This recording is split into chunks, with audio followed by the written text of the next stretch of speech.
Bonjour, j'espère que vous allez bien. Donc aujourd'hui, je vais vous faire une petite présentation concernant les normes relatives aux vibrations mécaniques. Donc, comme vous le voyez ici, je vais switcher vers le mode diaporama. Donc voilà l'intitulé de la présentation et les normes ISO 10816, vibrations mécaniques, évaluation des vibrations des machines par mesurage sur les parties non tournantes. C'est-à-dire cette norme, elle ne traite que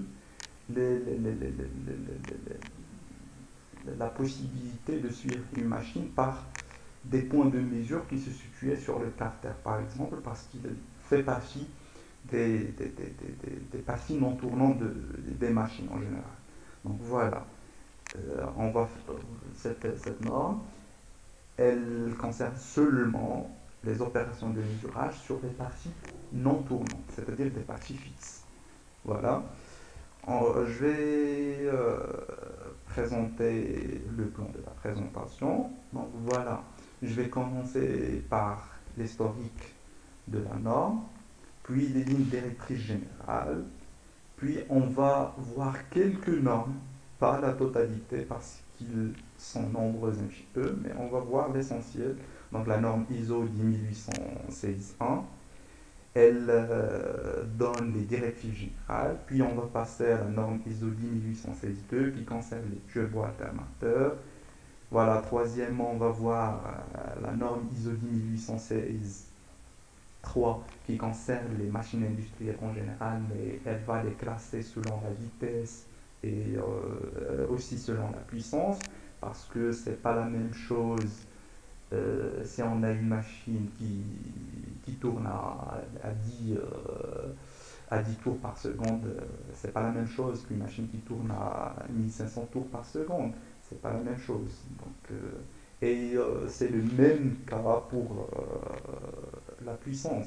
Donc on ne peut pas comparer la signature vibratoire d'une machine dont la puissance ne dépasse pas une quinzaine de kilowatts par une machine dont la puissance dépasse à l'ordre des mégawatts. Donc voilà. Puis on va passer à la quatrième partie, c'est la norme ISO 10816.4 qui concerne l'ensemble des turbines à gaz, à l'exception, c'est-à-dire sauf les turbines dérivées de celles utilisées en informatique. Ils ont une norme spéciale, spécifique pour eux. Donc voilà, je ne vais pas la traiter dans cette présentation, mais on peut la voir euh, la prochaine fois. Ou bien, voilà.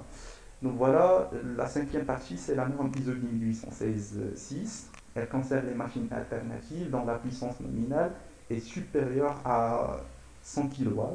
Voilà, comme vous le voyez, voilà, la notion de la puissance est toujours présente dans la classification des machines par la norme. La norme ISO 10816-21, elle concerne les turbines éoliennes à axe horizontal avec multiplicateur. Donc ça c'est seulement pour les éoliennes à axe horizontal parce que comme vous le savez, il y a des turbines éoliennes à axe horizontal et des turbines éoliennes à axe vertical. Et dans cette présentation, je vais vous montrer une turbine éolienne dans l'axe vertical dans les slides qui suivent.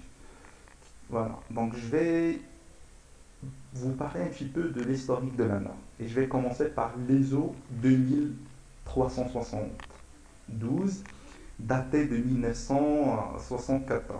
Voilà, donc c'est une norme intitulée Vibrations mécaniques des machines ayant une vitesse de fonctionnement comprise entre 10 et 200 tours par seconde. C'était une base pour l'élaboration des normes d'évaluation. Donc son statut actuel, elle est annulée.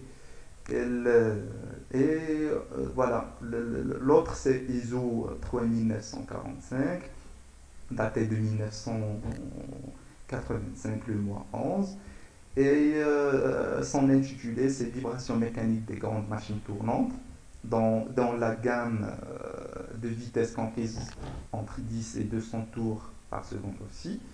C'est mesurage et évaluation de l'intensité vibratoire. Elle est aussi annulée. Puis l'ISO 10816 de 1994, 1995. Son intitulé, c'est Vibrations mécaniques, évaluation vibratoire des machines par mesurage sur les parties tournantes. C'était la partie 1, ligne directrice générale. Donc voilà, elle a subi une révision en 2009. Voilà, ISO 18816.1. Voilà, AMT, ça veut dire amendement.